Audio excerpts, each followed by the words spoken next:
সারা দেশে নজিরবিহীন সংঘর্ষে রাজধানী সহ ১৭ জেলায় পুলিশ সহ ৭৭ জন নিহত হয়েছেন। লক্ষ্মীপুরে ৮ জন, নরসিংদীতে ৬ এবং কিশোরগঞ্জ, মাগুরা ও রংপুরে ৪ জন করে প্রাণ হারিয়েছেন।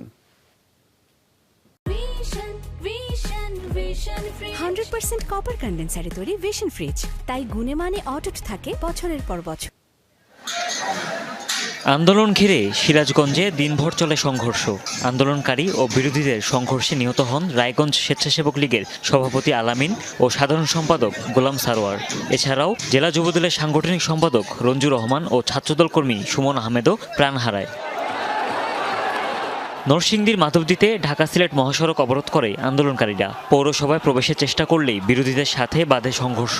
এক পর্যায়ে সংঘর্ষে চরদিঘলদি ইউপি চেয়ারম্যান আওয়ামী লীগ নেতা দেলোয়ার হোসেন শাহীন ও সদর উপজেলা স্বেচ্ছাসেবক লীগের সাবেক সভাপতি মনিরুজ্জামান নিহত হন। এছাড়াও হতাহতের আরও খবর পাওয়া গেছে।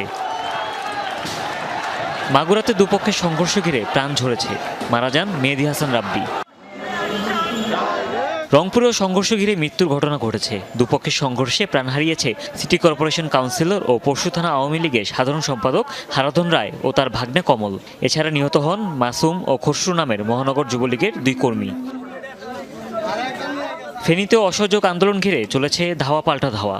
মহিপালে দুপক্ষের সংঘর্ষ ঘিরে প্রাণহানির ঘটনা ঘটে। সিলেটেও দুপক্ষের সংঘর্ষ হয়। গোলাপগঞ্জে আন্দোলনকারী ও বিরোধীদের সংঘর্ষে ঘটেছে হতাহতের ঘটনা। মুন্সিগঞ্জ শহরের সুপারমার্কেট এলাকায় জড়ো হয় আন্দোলনকারীরা। এই স্থানে বিরোধীরা অবস্থান নিলে বাদে সংঘর্ষ ঘটে, হতাহতের ঘটনা। বরিশালের নথুল্লাবাদেও হয় দুপক্ষের সংঘর্ষ।